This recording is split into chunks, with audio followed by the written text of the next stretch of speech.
At the Leo Fuller Gallery, and welcome to this 16th annual Native American Art Exhibition honoring ancestors and embracing our culture in the modern world, curated by Mikaela Shafer. Begin with land acknowledgement that South Puget Sound Community College is located on the ancestral lands of the Stay-Tras Band of the Squaxin Island Tribe and Nisqually Indian Tribe, who have long been stewards of the region's waters, plants, and animals. The southernmost point of the Salish Sea, these lands were and still are a place of gathering, trade, and community for many Coast Salish peoples. We recognize that all who are not Salish peoples are visitors here. We commit to join these peoples to share their history, build relationships, increase representation, and restore the living world around us. Tonight, the Leo Fuller Gallery and SPSCC honor this commitment by welcoming artist Elise Bill Gerrish, Aganaq Kostenborder, who will be here shortly, Jessie Doe Mehta, Amber Starks, Mikaela Shafer, and of course guest curator Mikaela Shafer. Sorry. Anyway, we can give a round of applause to our panel.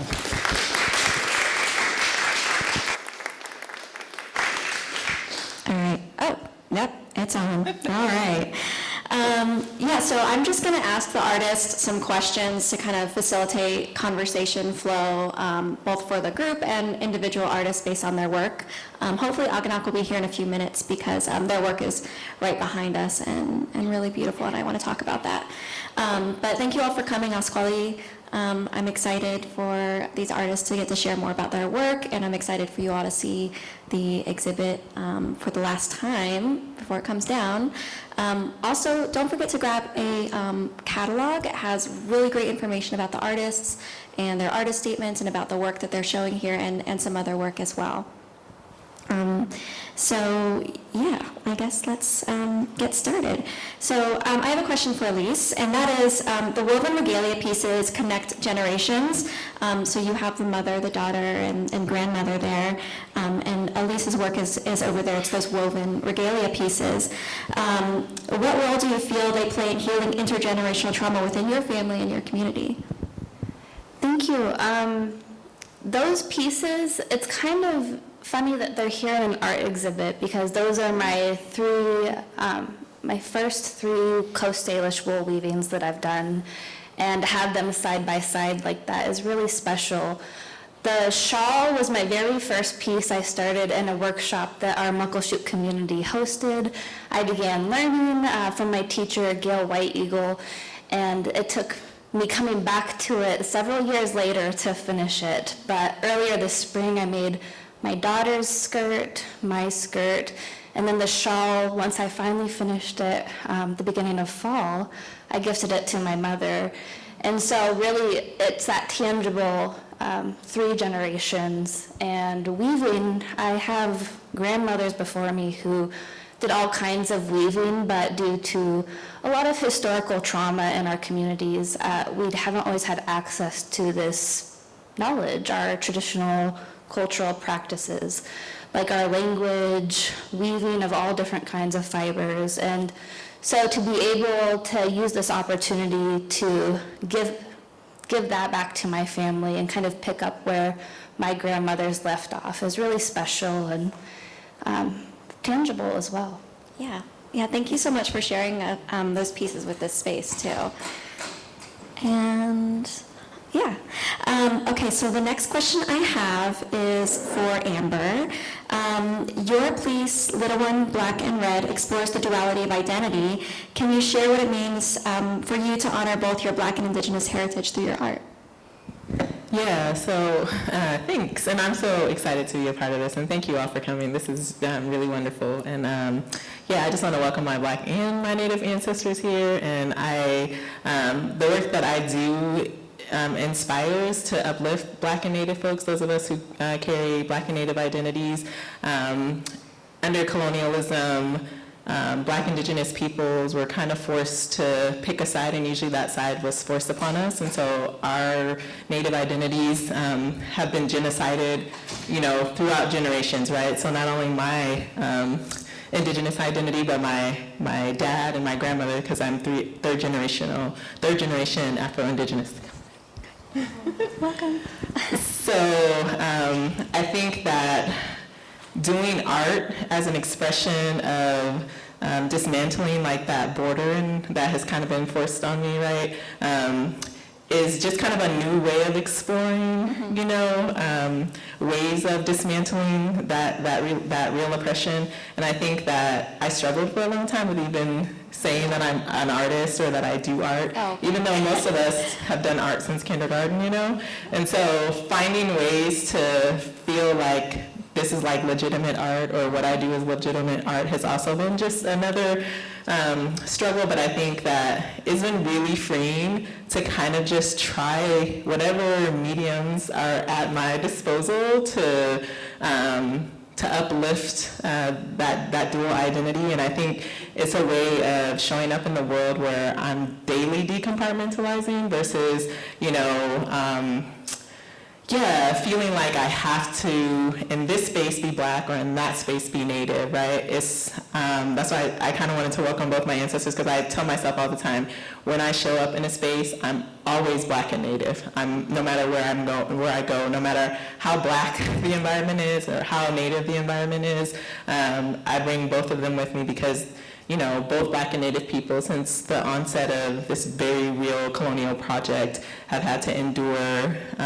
multiple phases of the apocalypse, right? And so I think doing work like this, and any work, is a refusal of that like genocidal project. And so doing this was really scary because I didn't really know what was going to happen or how was it going to show up, but it was really freeing and it was really great because my daughter got to watch, you know, and she does art all the time, so I'm like, well, if she does art, I could do art too. So, yeah. Yeah, that's beautiful. And I know how vulnerable it is to share your identity in your art. Yes. It's very scary to do that. So yeah, thank you for doing that. And I want to welcome Aganaq here. Sorry to just like throw you in the middle of this circle right when you get off the freeway. I'll give you a second before I start asking you questions. Yeah, so this one is kind of for all the artists to answer. How do you see your work contributing to the understanding of Indigenous stories in contemporary spaces? That's a loaded question, but. Hi everybody, I'm Jessie Doe Mehta. I think our work has always existed in contemporary places. It's always evolved, it's evolving, coming from the first tribe on Turtle Island or the so-called United States that had a written form of speech celebrated just over 200 years ago. I personally incorporate text into almost everything that I do because I see it as another and arguably stronger means of preservation. We've all experienced ancestrally language loss and are in the process of revitalization. So text in itself is relatively contemporary. And for me, that is it's at the core of how I see my art existing and contributing to these spaces. Yeah, and your work is very like in your face and very emotional work. I have a lot of questions about it for later, but you can't really see it from here, but it is in this back wall over there, and it does have the text on the bodies and the text on the hats. Can you talk a little bit about the text that is written there and what that means? Sure, yeah. My piece are the 3 photos in the back, and then there's the manifesto beside it. 2 of the models are here. They're my children in the front row right here, and then there was an adult model as well. So the headpiece is a mitre, and it was sourced from Rome. It's very similar to what the Pope wears, and it's draped in a Muslim burial shroud, and text from the Inner Cratera, which is the papal bull that largely informed the so-called doctrine of discovery, is on there, as well as my youngest daughter's blood, the one in the white there, which we did while we were living in India. And they chose the poems that they wanted on their body from mine. So yeah, that was something that happened in Manhattan, FKA Manhattan, in the summer, and it was kind of like a vestibule, like an entry room, and then there is a longer prose poem that you can kind of see in the background of the photos that kind of progresses Aquaduli, which means I want, in Thaligi or Syllabary, and it goes on and on of kind of giving myself and my family and my children permission to declare want, which was deprived of us for so long as Indigenous people. That's beautiful, yeah. And going back to the original question of how we tell our stories in these like contemporary spaces like this, I think it's like so important to show our raw stories like that, and to show something beyond just like our traditional crafts, and even with our traditional crafts, like sharing the story behind that so people understand the meaning behind that, instead of just looking at it and saying, oh, well, that's really well crafted, or that's a really beautiful piece, and understanding the pain and the stories behind these pieces that we create. And that's a lot of like what I wanted to create in this space with all of these pieces, showing how we, create traditional pieces with our modern identities, like Aganaq's work behind us, or this really beautiful abstract piece, or just really any of the work here, incorporating that traditional work with our modern identities. Yeah. Aganaq.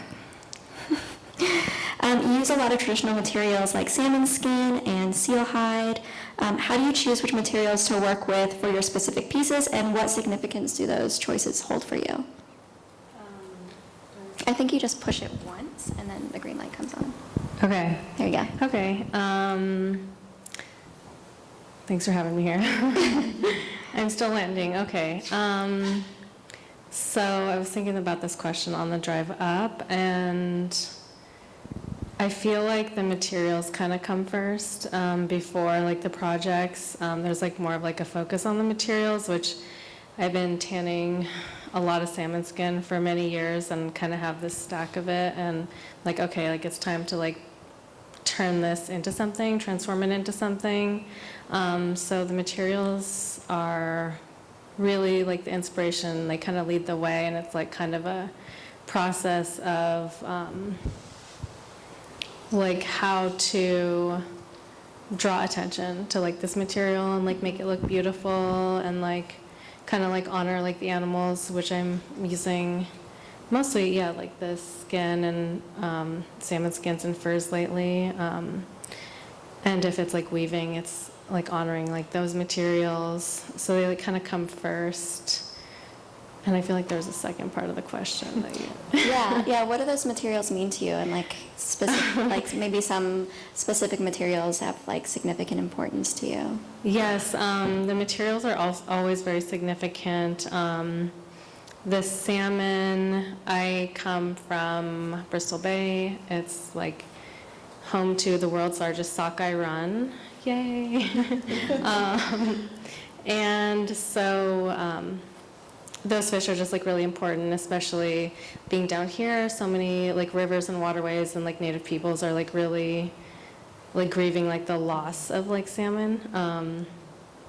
And so, and my whole family fishes, and I fish with them every year. So it's kind of like, it's like a big part of my native identity is like fishing and salmon. Mm-hmm.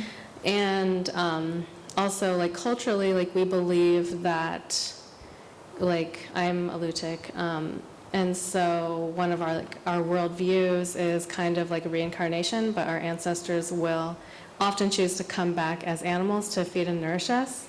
So there's like sweetness to that, and That's just beautiful. like feeling like it's very like potent in the sense of like having like ancestors like with us in the present moment, mm-hmm. and like seeing like the materials and animals as like an offering that big. Yeah, that's very poetic too. Like I think that also like I feel like that's like a really beautiful way to think about like healing ancestral ties too, to think about your like ancestors like coming back and healing you in the present moment with food as an animal. I think that's really beautiful. Keep them with us. Jessica, your work often confronts historical trauma and its present-day repercussions. How do you approach the challenge of translating these heavy and visual themes into performative language that resonates with your audience? I think I should say first, I don't create for an audience. So that's not something that I consider or address.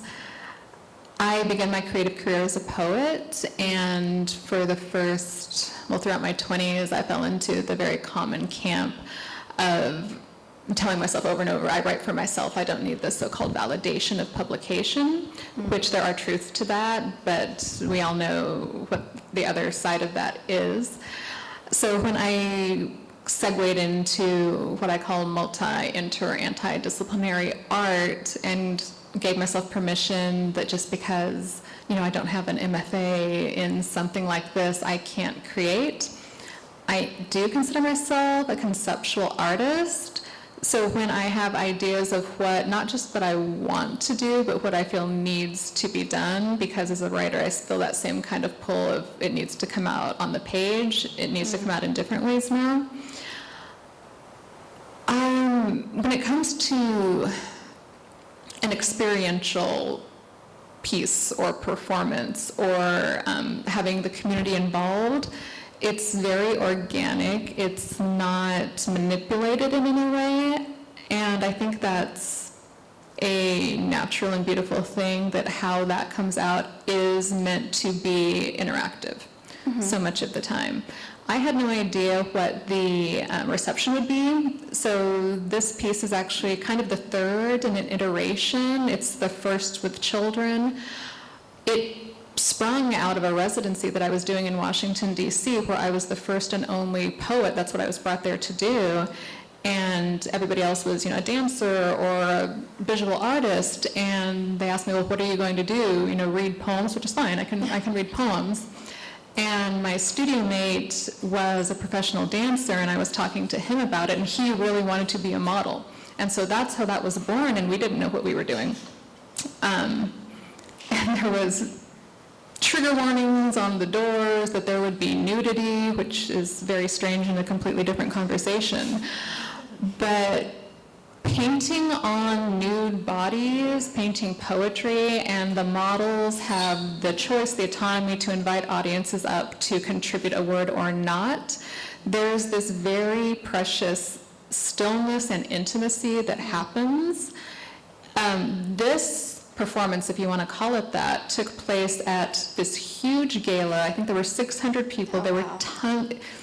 It's this annual event where an entire skyscraper in Midtown, 2 floors are just for this party that goes from like 7 p.m. to 3 a.m., people wandering around. And even with all of that traffic, this was still a place of stillness and intentionality. So in some ways, I'm very lucky that this series has that impact and that people can stop even in the midst of something like that and just be, and not just be passive witnesses, but contributors. On the other hand, it's kind of like obviously, because we're drawn to that as humans, as people who are connected to one another. Yeah. And I think even though we didn't get to see this performance, the photography alone is so striking that you really kind of understand the feelings and like the heaviness and like the power from that performance, even through that. It's really beautiful. Thank you for sharing that. Elise, as a language caretaker, how does your connection to the Lushootseed language influence the themes and symbols in your artwork? So for me, my dialect is Muckleshoot, the Muckleshoot language, but we have a more broad term that I think many people hear nowadays is Lushootseed. And some of the creation stories behind our language is that our Lushootseed language was given to us by the land. And so when I think about that, not only in my language work, because I'm a language teacher and caretaker too, as well as an artist and a mom and all these things, when I'm doing kind of something more like a traditional art form like wool weaving, I can really feel that connection to our language because I have that deeper understanding. I've done a lot of hours of grammar breakdown, and hearing that literal translation, you begin to understand how our ancestors really viewed the world, and it was intimately connected with nature. We were not separate. All these subjects weren't separate from each other.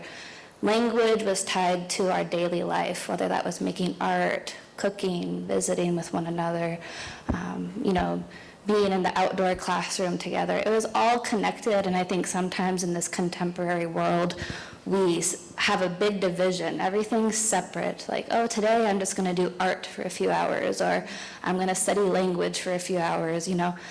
That division is really a foreign concept to us traditionally. So when I'm able to do weaving or drum making, something that feels a little bit more traditional at times, I feel that connection with my language as well. Just a real strong sense of connection with my ancestors too. It's just all connected.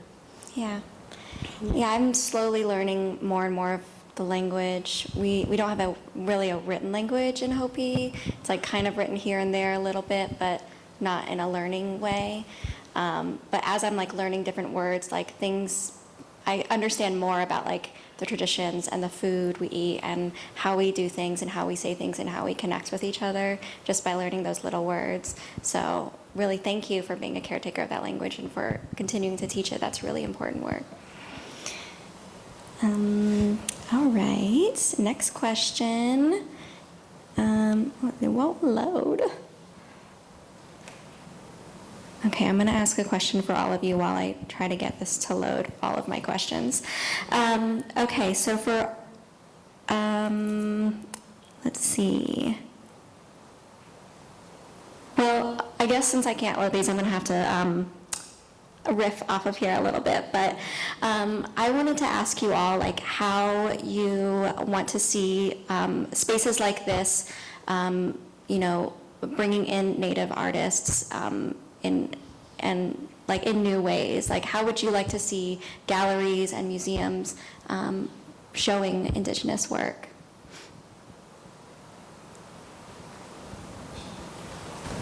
I think a lot of times, and I don't know if you all feel this, like Indigenous people, Native people are seen as kind of relics that are kind of barely hanging on, and like all these things are just like one, maybe this is the last person doing it, or that there's no freedom to do things non-traditionally as well. Like, I think doing traditional work is so beautiful and so important, but I also think that Native people have permission to be dynamic and to show up however we want, and that is authentically Native. And I think even within Native spaces, we have those kind of conversations about who's more Native than thou because of how we present ourselves or how we, show up in the world, or what kind of work we do. Are we stewards of certain things, and I think all of that is Native, right? Like whether we are, designing high tops or doing traditional weaving.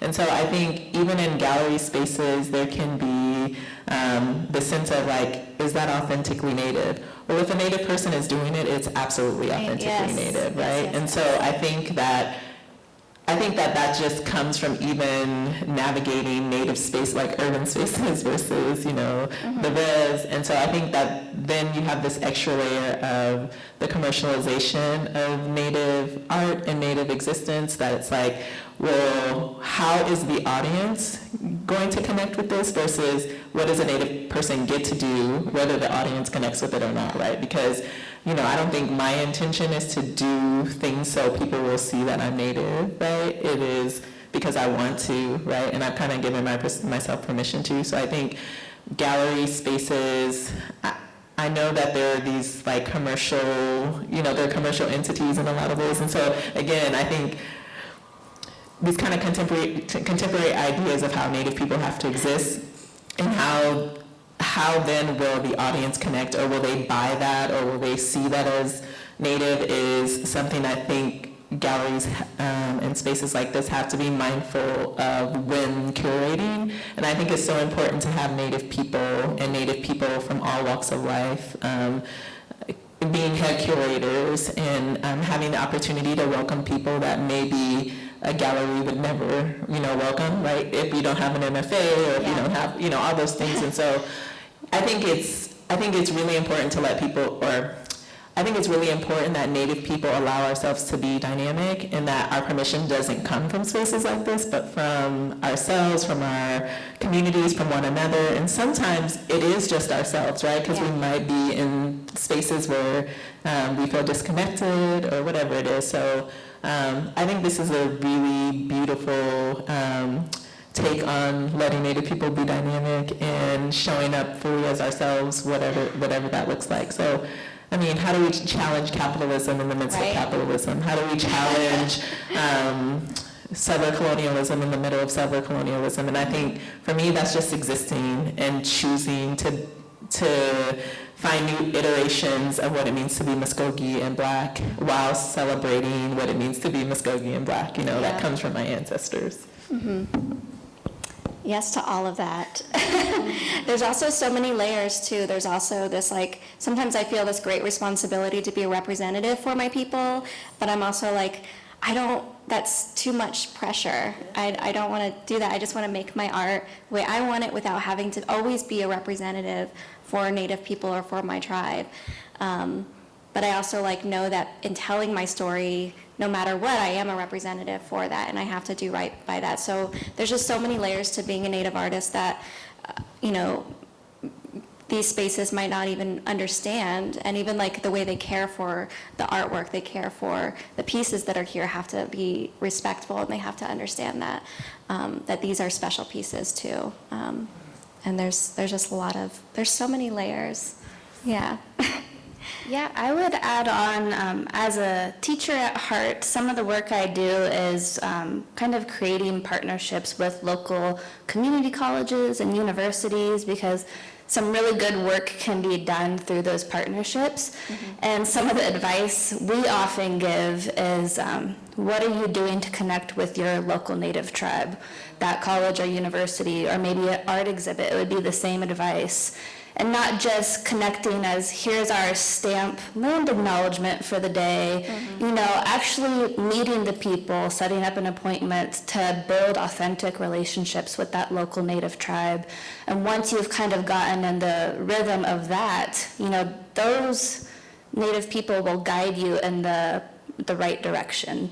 They know what's right for that area, and then you can kind of branch off from that point forward to keep spreading out further and further and creating that welcoming, safe environment.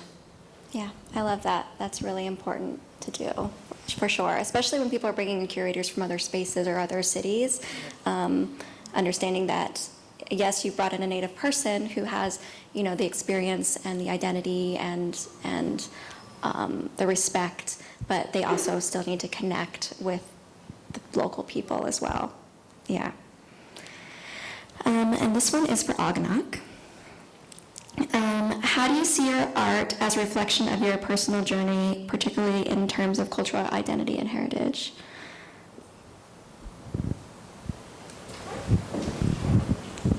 Okay, hard one to answer, but possible. Well, I've kind of always done traditional art. I did, would bead earrings when I was a little kid, and danced and made regalia and stuff. But it's always been very private. As I've gotten older, I basically only my closest friends would know or ever see my more traditional things that I would make, or they were more culturally representative.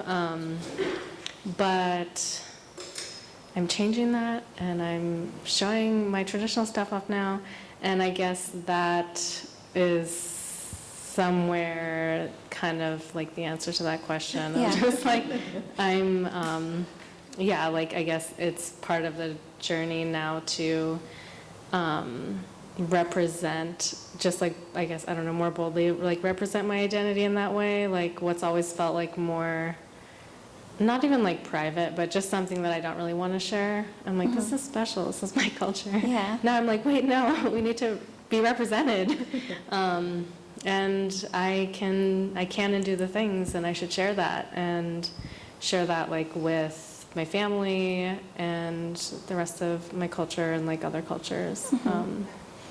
Yeah. Yeah, and I will say, when we had our opening and your whole family was here, and they were taking pictures and they were looking at your work, and like the pride they had in that and in you was like really beautiful thing, you know, and in sharing that, you know, there's other, you know, people that see the work that you do because you're so open about it online, and you're sharing those practices, and you're sharing the work that you're creating and you're teaching. In doing that, like, it's really inspirational for other people to see as well. And yeah, I really loved seeing your family here and just how excited they were taking all the pictures. It was really sweet. It was so sweet. This is for all the artists. In what way do you hope your artwork inspires younger generations of Native artists? And what messages or lessons have you learned that you would like to pass on? I totally want to go, but I want to give space to any of you because I feel like I've been talking a lot. I think when I was little, there wasn't very much representation of Black Native folks, Afro-Indigenous folks, right? And even, I don't even know if I knew a word for it. Like, now we say we're Afro-Indigenous or Black Native. And so I kind of struggled with whether I got to be Native as a kid. My dad would always remind me that I was Muskogee. Well, he would say, "You're Creek." I think the generations prior to me would say we're Creek, and now the newer generations are saying we're Muskogee because that's the name, that's our name for ourselves versus the colonial name for us. But my dad would say, you know, well, don't forget you know, where you come from, who your people are, you're Creek. But I think, so I grew up mostly around Black folks. I'm the first generation to live away from the reservation and have that like very strong connection to a community of Muskogee people. And so I think there was just so much that I didn't have access to as a young Black Native person, and it really made me insecure about showing up in the world as Muskogee. I didn't even know that I could, you know, in some parts of my life, but there was still this very huge sense of pride of being Muskogee and being a Native person. I just also thought, because I had learned phenotypic politics and I had learned about, I think I learned anti-Blackness very young without learning it, like indirectly learning it, right? And so, in addition to all that, there was just no, other than my dad and my grandma, there was just not a lot of people in my life who I knew to be Black and Native. And if you saw my grandma, she looks phenotypically Native, you know, and then my dad is kind of somewhere in between. And I remember asking my mom when I was like 7 or 8, like, what color is my dad? Is he purple? Because I didn't know where to place him, you know, and so I think I just didn't, you know, we say representation matters, and it does, and I think there's a time where representation can like feed stereotypes, but I think there is something about having more Black Native people seen and heard and welcomed into Native identity, because I think that even in Native spaces, it's still oftentimes like we're not really believed, like, really, are you, you know, are you just stealing our identity? And I think that that's very much what my work has been, to create these very welcoming spaces for people to say, I exist as Black and Native. And so I think, yeah, like I want there to be more room for Native people to have complex identities, and those complex identities can absolutely push up against white supremacy and settler colonial ideas about who is Native and who is and who is not, and what lived experience counts as Native and what doesn't. And so I'm hoping that any of the work I do, whether it's, you know, this kind of, you know, what we see as traditional art, or whether it's just in conversation with one another, that it it maybe broadens people's understanding of what Native means, what being Indigenous means. And I also think that just the word Indigenous sometimes, there's kind of this, who's allowed to be Indigenous and who's not, right? Because Black Indigenous people in Africa exist, right? Black Indigenous people in Australia exist. And so I think my hope is that, there will become these safe spaces for Native people with complex identities to get to exist and thrive and be seen as legitimate.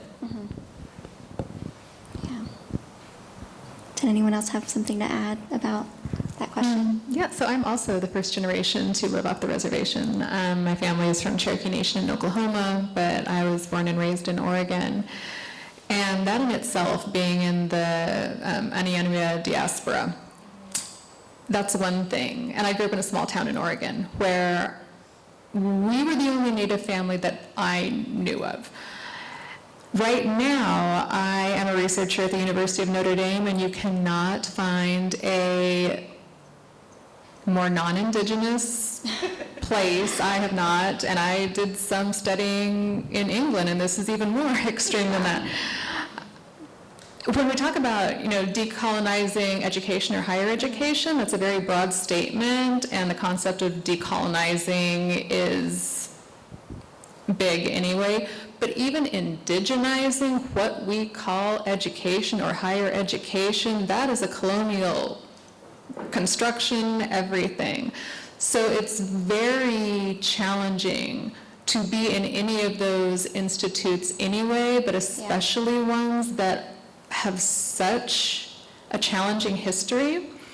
I'm the first Native person so I'm at the Institute for International Peace. I'm the first Indigenous person to be there it was founded in 1987, I think. I have not been able to find another Indigenous person on campus, whether we're talking about faculty, fellows, grad students, undergrads. Supposedly there's 0.01%. That's what I've been told. Like, where are they? Is it me? They can't say where they are. But we're talking about advice for younger generations or artists or anybody who, well, first of all, I would say it is certainly not necessary to play the game of these colonial educational institutions, but if you are going to, the importance of either creating or sustaining and fostering relationships with your Indigenous community is absolutely critical for survival. Yeah. That being said, there can be a lot of great things that can stem from these opportunities, but it is very difficult. That's really good advice, and I didn't do a lot of higher education, and so something that I always try to tell people is that, you can forge a path no matter where you're from or how you started or what education you have or what experiences you've had.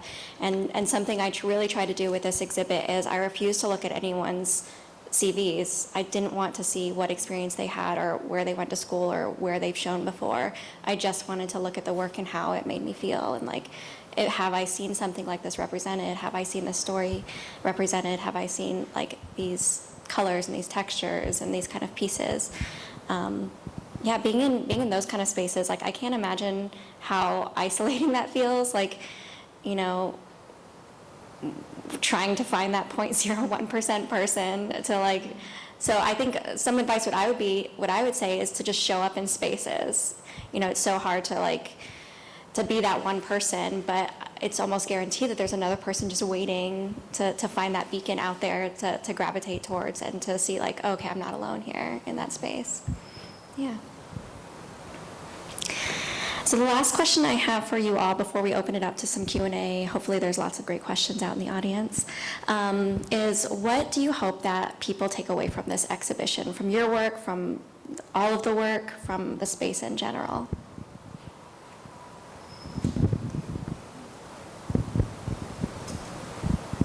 Okay, I'll go. I was I'll go too, I don't know. Yeah, I think an extension of what Amber was saying is that we have these complex identities and we're not just this one portion of us.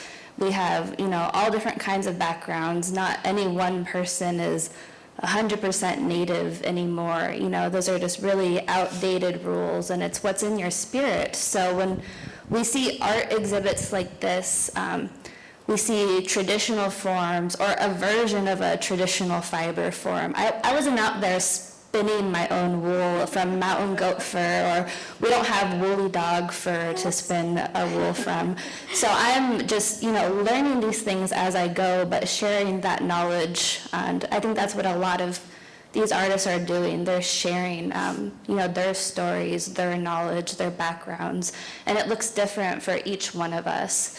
And that's just so important to hold space for that, really. And kind of adding on to your previous question, if I had to give some advice, it wouldn't just be for the younger ones, it'd be for all ages.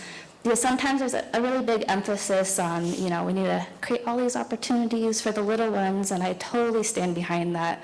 But a lot of our older generations haven't had these same opportunities, and so I say it's never too late to try to learn to speak your language, or to make time to have creative expression in your life, or, you know, do whatever is in your heart, but just try to find a way to hold that space for yourself, and it's never too late. Yeah, absolutely. Love that.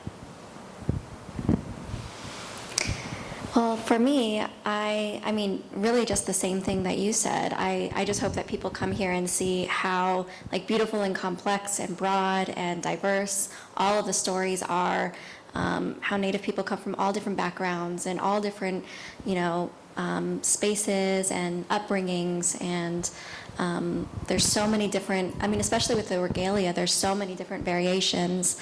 There's the, you know, the woven work, and there's the tanning hides, and then there's the shell work, and then this is actually my regalia, and, like, you know, there's just like super, just so many different beautiful textures and colors and mediums. And so I hope that people, you know, come here and see that, and understand, like, how complex and beautiful Native stories are, and hopefully that'll inspire other people when they're curating to be able to show that, and to kind of, like, loosen those restrictions they have in the head of what they're looking for when they're looking for Native artists, and not just, like, in gallery spaces, but in, like, you know, grants and projects and collaborations, and in professional world as well. So, yeah. I would say, so for Native people who show up here, I hope that they feel seen and understood, and given permission to exist fully as themselves, and seeing the variety of Native people's work here. I hope that it gives them permission to live and to thrive, like, to move past, like, survivance to thrivance, you know, and to feel that who they are and where they are, wherever they are in their journeys, is acceptable, and that they have the ability to keep growing, right? And you know, I often say that, you know, we are the architects of our own, you know, futures, of our own survival. And so I hope this personifies that, you know, so I appreciate you for doing this. Thank you. For non-Native folks, I hope in these spaces that you believe Native people. Like, these are our stories, these are our ways of existing in the past and the present and in our future, right? And so I hope that when you're looking at all this beautiful art, you believe it, and you believe what Native people are saying through not just our art, but our everyday lives. And so showing up to appreciate it is just the first step. The next step is believing Native people, and believing that we will exist in the future by our own doing, right? That we have chosen to be free and to live free and to choose something other than genocide for ourselves. And so when I'm in these spaces, I'm just, like, so proud of us and so grateful for us. And so it's just really an honor to share this space with all y'all. Yeah, that's beautiful. Are there any questions in the audience for the artists? Yeah, Lynette. Yeah, hi. I have one for Jessica. So your poetry turn performance piece, do you plan to develop it to do other things with that? I find it very interesting. To do what? Do you plan to develop it into something else? artist, I find it very interesting the poetry to performance, multidisciplinary. In terms of this series, I don't know. Right now, I'm pretty immersed in more, I don't want to say traditional poetry, but I am. I have 2 different books coming out because that is my history, is more like poetry collections.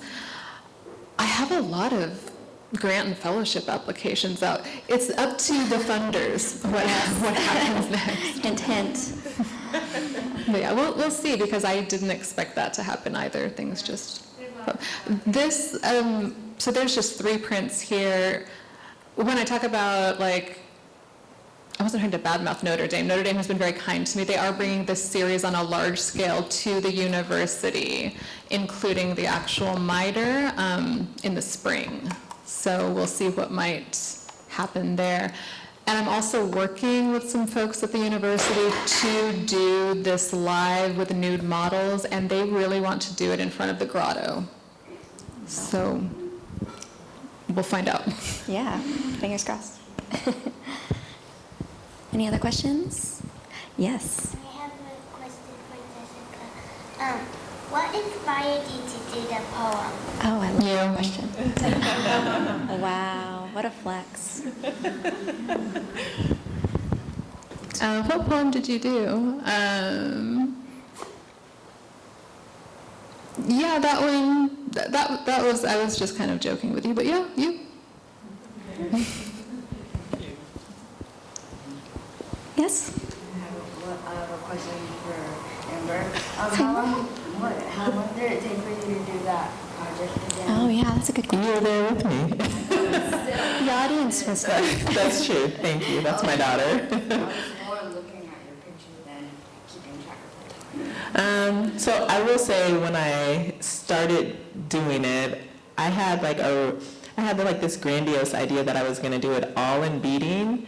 And if you've ever beaded anything, after you do one earring, you're done. So I was like, and I had to do this earring bigger than I would do it for, I wear large beaded earrings, but that is like a large earring. So I was like, to have to do all the hair, every single piece, I was like, nah, I'm good. So I think the stencil work and just incorporating, the piece is called Little One Black and Red, right? And my intent was to remind my little self what I have become, right? And how proud that little self should be of what we endure and what we overcome. And so I think, I'm not sure from start to finish how long it took, but there was just kind of a couple days, right? Because then I was also going to braid some hair and put it into it. So it was just a process. It's one of those things, I think, as many artists know, you start out with one thing and you're like, do I really want to do that? Do I really want to? Yeah. So it ended up just being like black and red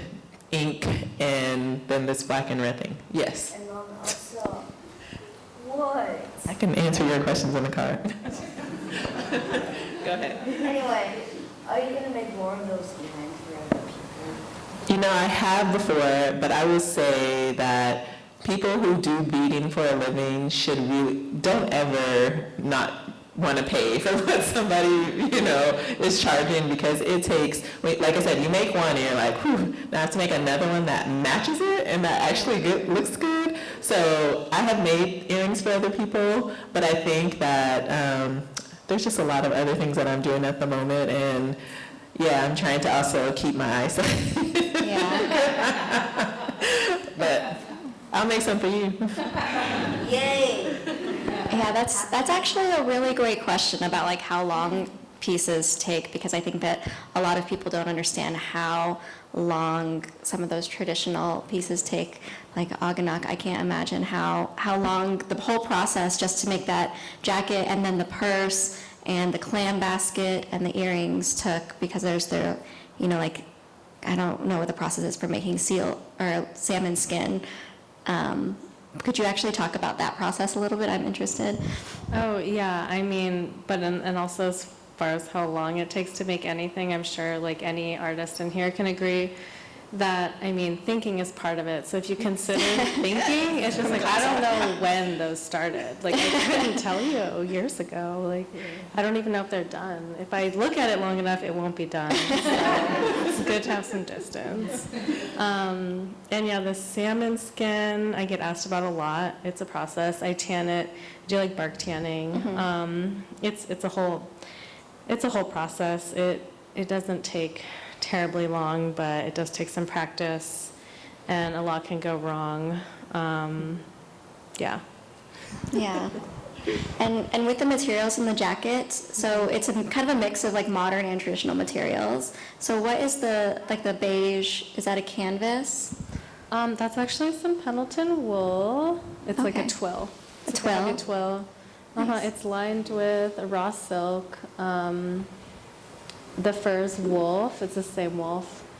And then, yeah, all the brown trim is the salmon skin that I tanned. And that salmon skin specifically is sockeye that I caught in my home in Alaska and tanned up there with spruce bark. And it did actually feel really important to use that specific salmon on that project. I haven't made a cuspak for myself. I've made them for other people and like family, but that one fits me. I don't know if I'm keeping it. I don't know. We'll see. We're kind of similar sizes. Yeah. And in the purse that's next to it, I can't see it from here, but does that have salmon skin on it too? Yes. Yeah. All the salmon skin on the purse is Chinook salmon from Nichiwana or the Columbia River, not as cute, that I got from local native fishermen and tanned with hemlock bark, so more like Beautiful. regional.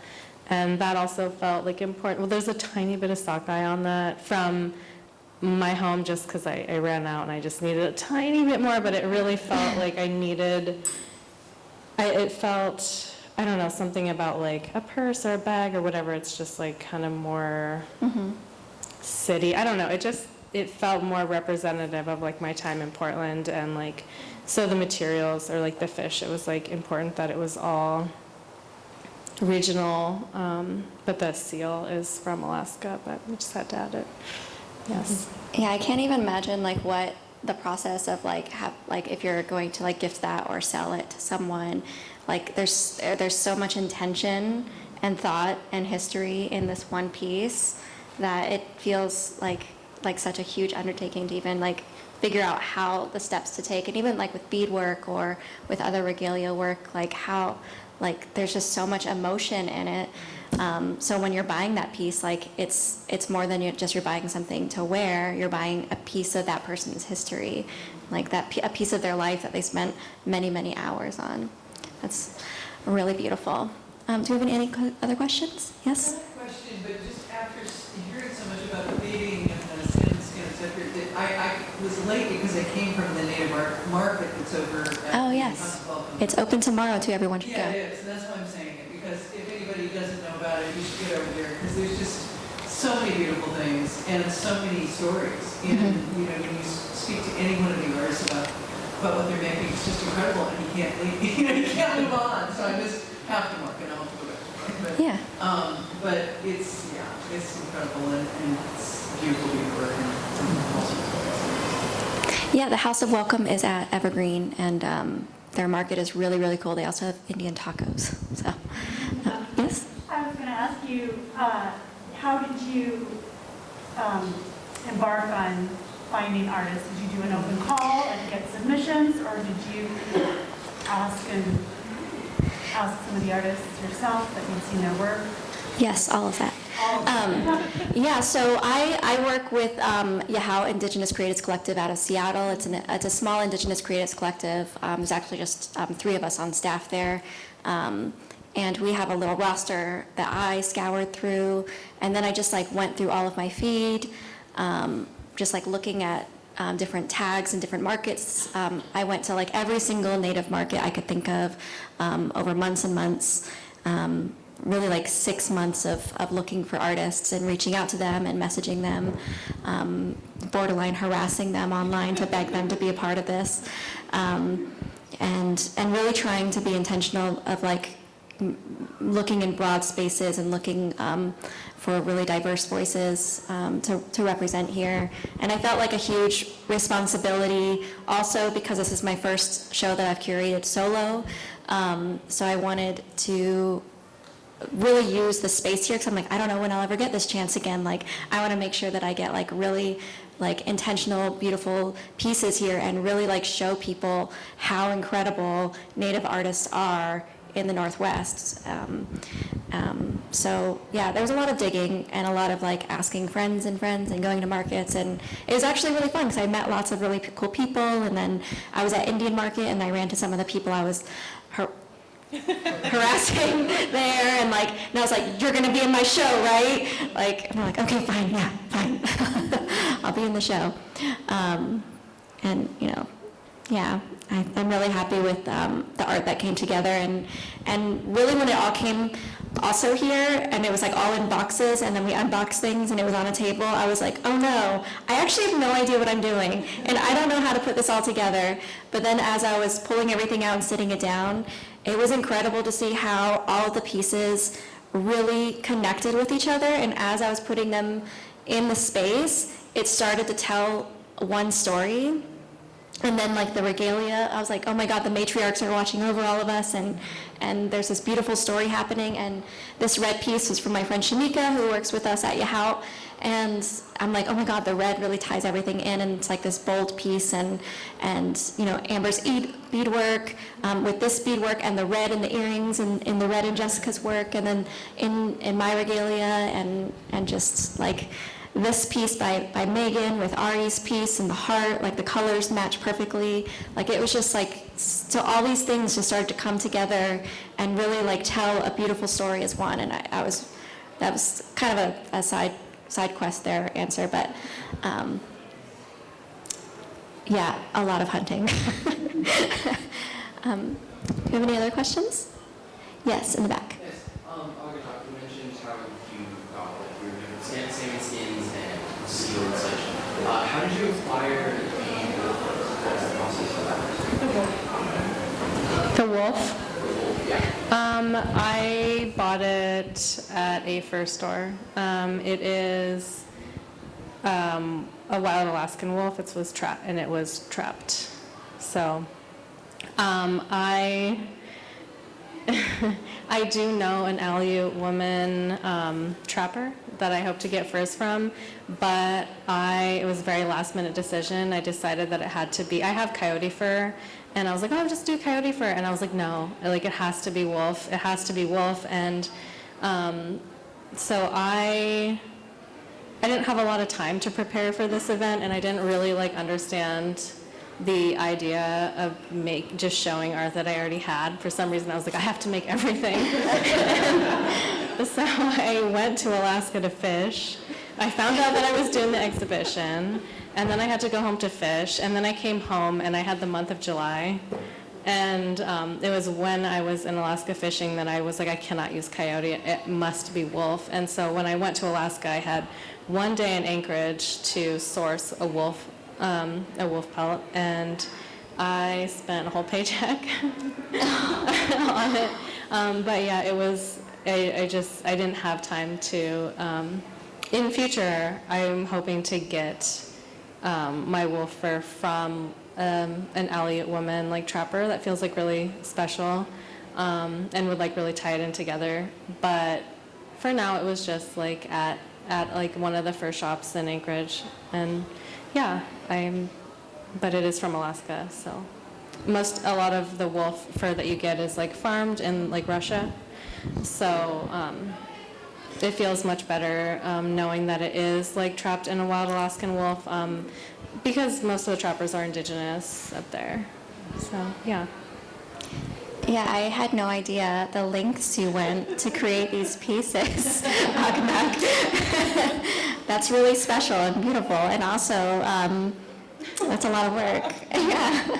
I learned a lot. Yeah. I don't have to, yeah, it's just part of my personality. No, I get that too. Like, even if I have work to show, I'm just like, no, it has to be brand new, and I need to put myself under all of this pressure for absolutely no reason that nobody asked me to do. Yeah. Well, you probably saw it. For anybody that was at the opening exhibition, I was wearing a dress, Oh, yeah. which is actually my first piece of like traditional like Alie regalia. It's called a snow falling dress, but I made that the week before because I was like, I have to wear something, and I was like, it has to be regalia. I need everyone. Do you have it on your Instagram?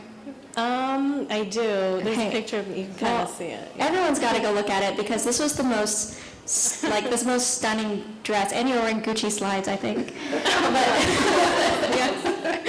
it was the most stunning dress, like incredible, beautiful. Yeah. Do you have any other questions? Yeah. A form of art that I really appreciate is music. So I was actually curious if any of you practice any Native music, or anybody within the Native community that's you're close to or that you would recommend for music? Yeah. During the opening, we actually had Lozen here singing some traditional songs, but also they have a really awesome band, rock band. Also locally, Black Belt Eagle Scout is, Northwest. Preston Singletary. But personally, no, I'm not musically inclined in any way whatsoever. No. I don't do music. We actually are strictly against music. But I recently discovered this rapper in Alaska. I just discovered him on the internet, but he raps in Yupik, his traditional language, exclusively. It's pretty cool. I mean, just that he's that fluent, and yeah, it's pretty cool. I cannot remember his name off the top of my head, but Yeah. he's out there. I do love some Young Spirit too. And I mean, is Neon Moon a Native song? I feel like it could qualify. Any other questions? There is a Black Indigenous, I think, in Alaska. Oh gosh, yes, him and his brother, and awesome, yeah. And then there's a Muskogee girl who just does really soulful, Oh my God, I follow her on TikTok. Yes, she's amazing. And her boyfriend, yeah, and he like produces and she sings, and she just has the most soulful voice, and I'm like, wow, I don't even know, and I should, and I'm embarrassed that I don't. But if we think about it, maybe See her face. Yes, I don't know where we could get you. I bet if you go on TikTok and type in like Muskogee soul or just Native music, you probably will find. Has great shows where they'll focus on Native music artists. I think it's called the Ox. I think that's the show called. Where is it at?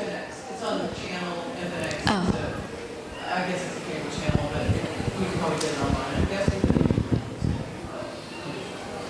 all things. Yeah. I also like Tia and Fawn Woods. Yeah. Any other questions out there today? Yes? Are there any indigenous beatboxers out there? Indigenous beatboxers? I'm sure, absolutely. I'm not aware of any personally. There's Northern Indigenous throat singers. Yes. Yeah. No more questions? Does anyone want to share anything else about their work or about the exhibit before we do any closings? No? Well, thank you all so much for coming out and for listening and letting us talk about our work a little bit more. This is the last day.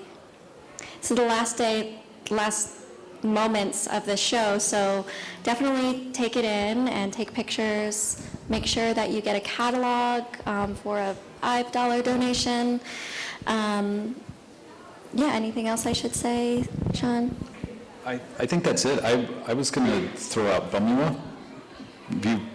That's an Alaskan, I'm looking, they're pretty huge in Alaska.